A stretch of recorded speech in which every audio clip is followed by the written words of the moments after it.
The core idea of ecosystem member is to examine the relationships a wide range of people have with nature and the more than human world. Through this examination, my hope is to show the multitude of ways people find meaning through these relationships, and in the process change the narrative of nature in our lives, not as a place we go to, but something we're very much a part of. I'm grateful for all the amazing guests we had on season 1 of Ecosystem Member, from business and community leaders to writers, rappers, foragers, and scientists. I learned something from every single guest, and I hope that you did too. Yet, as in nature, everything has a season, and season 1 of Ecosystem Member is coming to a close. But I'm pretty excited about what we have in store for you for season 2. One of the themes that stuck out to me in season 1 was a near universal belief that we need to find new ways to connect people with nature in the more than human world, to spark relationships that don't exist yet. While admirable and absolutely necessary, the way we're going about sustainability, conservation, and preservation is just not connecting with people in a way that's driving meaningful change. As Obi Coffin put it, it seems sometimes like it's the environmentalists debating non-environmentalists to score points. This divisive approach isn't changing minds, and it surely isn't winning hearts. We don't need to prove a point. We need to tell a better story. A mountain is not trying to convince you of its awesomeness.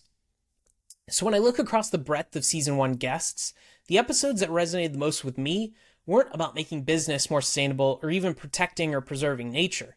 These are vital functions that a lot of folks are engaged in and doing great work, often in the face of indifference and even opposition. Yet, we should not see ourselves as anthropocentric saviors, but biocentric partners with the things we share planet Earth with. So the episodes I am most drawn to are the chats with Ursina and Ursina, Marshmallow Laserfeast, who asks us to think about what it's like to be a tree, and with Professor Mark Berman about why we're comforted by and attracted to the sounds and scenes of the natural, organic world.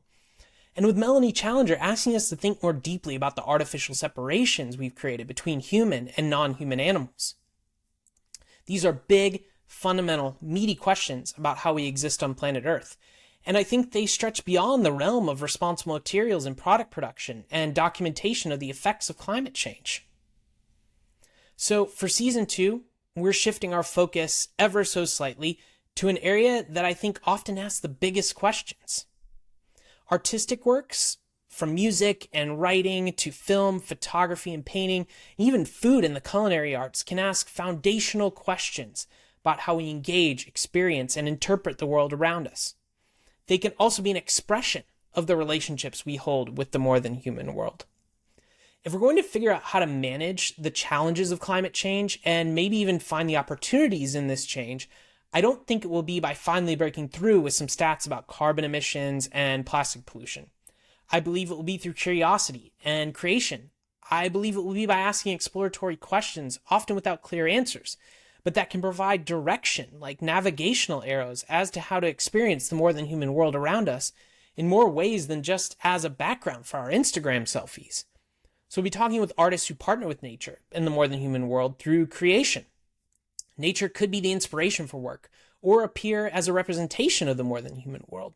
It could even be work from artists where the natural world is very much alive and is actually participating in the creative act itself. Art is a powerful medium through which people can connect with both the scientific facts and the spiritual feelings of nature. To feel and act as a member of an ecosystem is a privilege, but I don't think it's reserved for the privileged. It's a recognition that's available to us all. We aren't asking you to buy into sustainability or feel guilty for the choices you've made.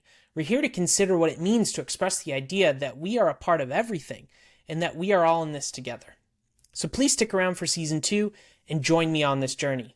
While I love art of all kinds, I don't have the education or vocabulary of a critic or curator or artist, so expect conversations that are approachable and in everyday terms. You'll hear challenging and sometimes obtuse discussion as we feel our way around abstract ideas and issues, but always with the intention of thinking more deeply about our relationship with nature. I recently heard art critic Jerry Saltz remark on the David Chang podcast that people who make things aren't content with just making it in private. They need to dance naked in public. So I'm asking you to dance. Let's howl with the coyotes at the moon, bask in the sun with the snakes, share our fears and our hopes of existing on a changing planet, recognize what we're losing and have lost, and examine the beauty and the creative expression of artistic practice as humans have for centuries. As Robert Rauschenberg said, the artist's job is to be a witness to his time and history. This is our time to bear witness.